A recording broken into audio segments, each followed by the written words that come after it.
आज हम सीखेंगे एलसीएम और एचसीएफ। एलसीएम और एचसीएफ में जो बच्चे होते हैं बहुत कंफ्यूज होते हैं कि एलसीएम कैसे करना है, एचसीएफ कैसे करना है।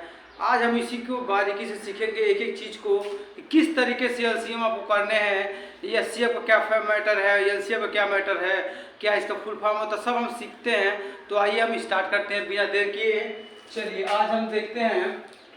तो हेडिंग हमारा एलसीएम।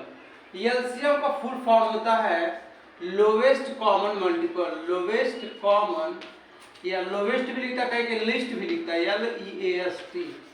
तो list common multiple, list common multiple, MLTIPL। इसका हिंदी होता है, हिंदी में यूज करते हैं लॉसो या लॉसो भी बोलते हैं, लघुत्तम समापवर्तक। लघुत्तम समापवर्तक, समापवर्तक।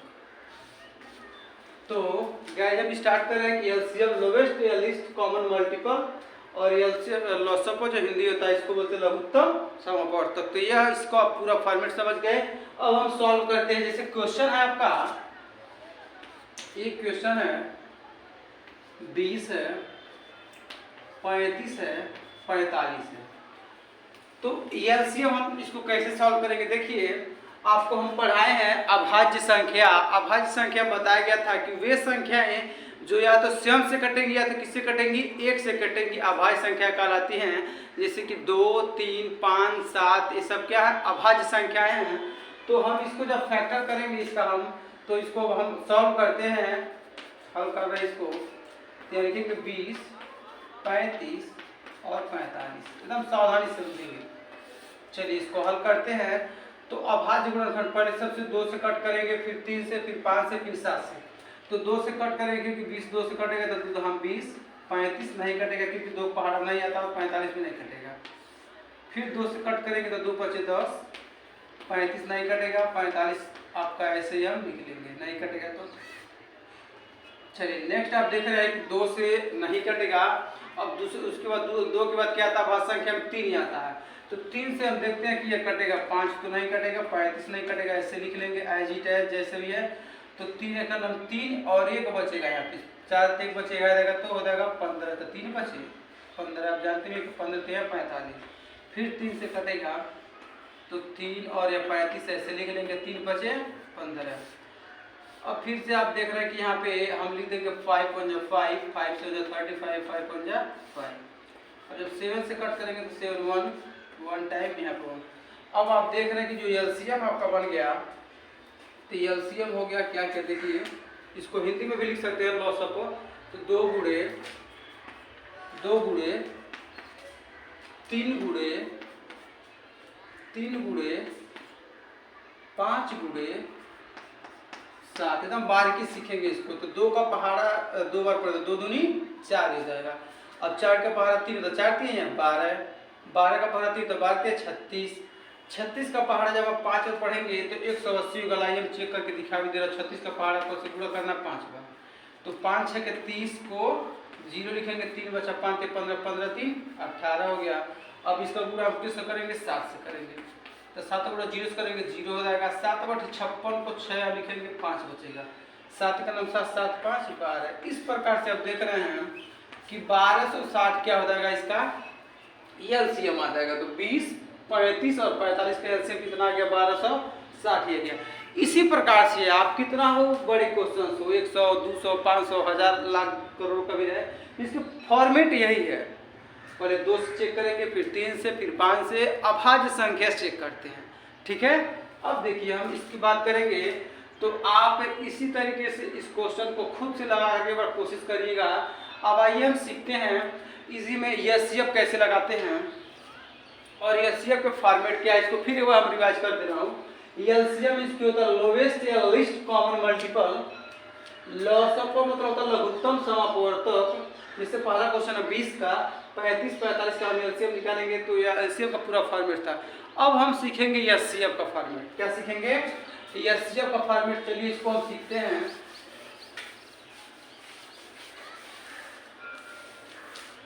तो एचसीएफ फॉर्मेट में आपको हम बात करेंगे एचसीएफ में क्या करना है, तो आइए देखते हैं। चलिए एचसीएफ में आपको क्वेश्चन में पहला है एचसीएफ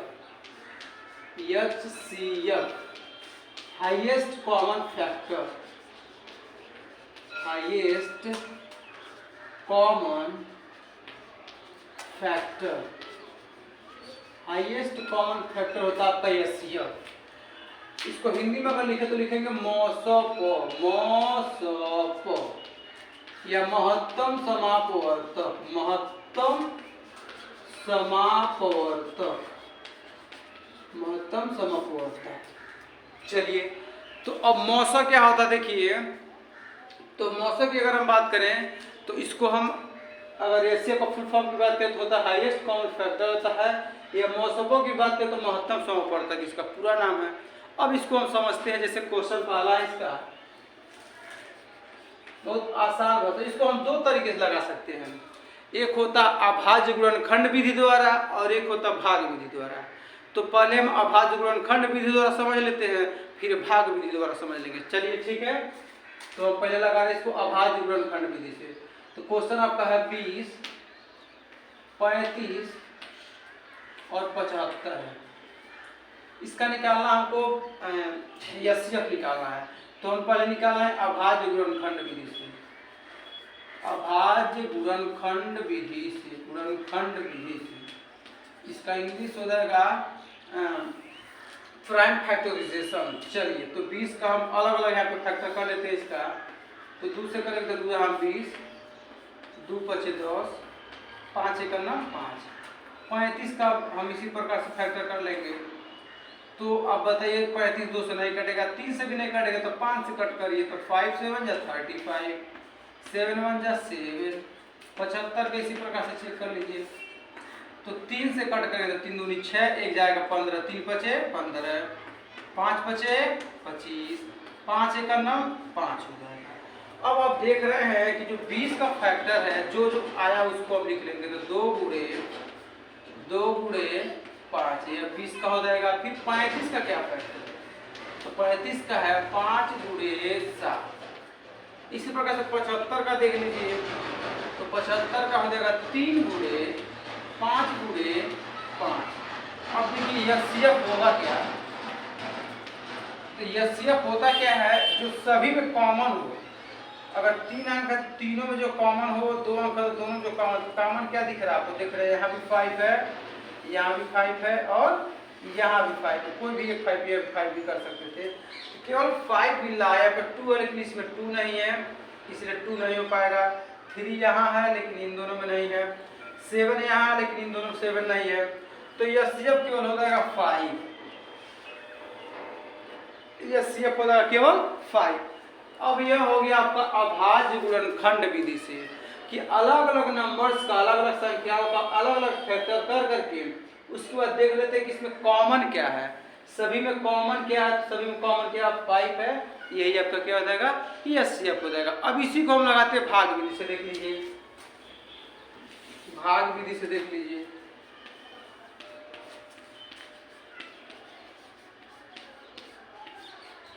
तो भाग विधि से हम लगाते हैं इसी क्वेश्चन को, 20 है, 35 है, 75। तो आप देख रहे हैं कि इसमें से कोई 2 नंबर आप पहले उठा लीजिए, इन दोनों को उठा लीजिए पहले, इन दोनों को पहले, या फिर इन दोनों को, कोई प्रॉब्लम नहीं। तो आप जिस भी 2 नंबर को पहले चाहे तो चुन लीजिए, हम इन्हीं 2 नंबर को चूज कर लेना। तो 20 है या 35 है, तो अब 20 का पहाड़ कितनी बच जाएगा, 1 टाइम, तो 20 से करना 20, 5 में 0 घटाएंगे 5, 3 में से घटाएंगे 2 घटाएंगे तो हो जाएगा ये। अब देखिए इसको हम बोलते हैं भाजक, ये आपका भाज्य है, भागफल और क्या है शेषफल है। तो आप देख रहे हैं कि शेषफल कितना आ गया, 15 आ गया। और आपको भाग कब तक करना है, जब तक शेषफल 0 आ जाएगा तब तक भाग करना, जब 0 आ जाएगा तब तक भाग आपको करना। तो देखिए यहाँ 15 है, अब इसको हम बना लेते हैं भाजक, और जो यहाँ पे भाजक है उसको आ जाएगा भाज्य के स्थान पे, 15 का नाम 15 हो जाएगा। अब 10 में से 5 घटाएंगे तो हो जाएगा 5, और 1 में से घटाएंगे तो 0। अब देख रहे हैं कि जो भाजक है आपका 5 है, अब फिर से इसको बना लेंगे, जो शेषफल 5 था, अब इसको बना लेंगे भाजक, और यहाँ जो भाजक है उसको बना लेंगे हम भाज्य। तो 5 दिया यहाँ 15। इस प्रकार से कट गया। आप देख रहे हैं कि यहाँ जो शेषफल 0 आ गया। अतः किस अंक से जो इसका भाजक है 5 है, तो अगर भाजक 5 है, अब इसी 5 से किसको भाग करेंगे 75 को। चलिए इसको हम कर लेते हैं, यहाँ पे 5 से भाग करेंगे किसको 75 को। तो 5 एक करना 5 हो जाएगा। अब साथ में 5 घटाएंगे तो हो जाएगा 2, यहाँ 5 लिख देंगे तो 5 पचे 25, 5 पचे 25। और इस प्रकार से आप देख रहे हैं कि 25 25 घटाएंगे 0। तो लास्ट में किस नंबर से कटा, लास्ट में कटा 5 से, तो इसका एचसीएफ क्या हो जाएगा, एचसीएफ हो जाएगा 5। आप देख रहे हैं कि भाग विधि से लगाए तभी भी एचसीएफ 5 आया, और भाज्य गुणनखंड विधि से लगाए तभी भी एचसीएफ 5 आया। इस प्रकार से आप दोनों तरीकों का अच्छे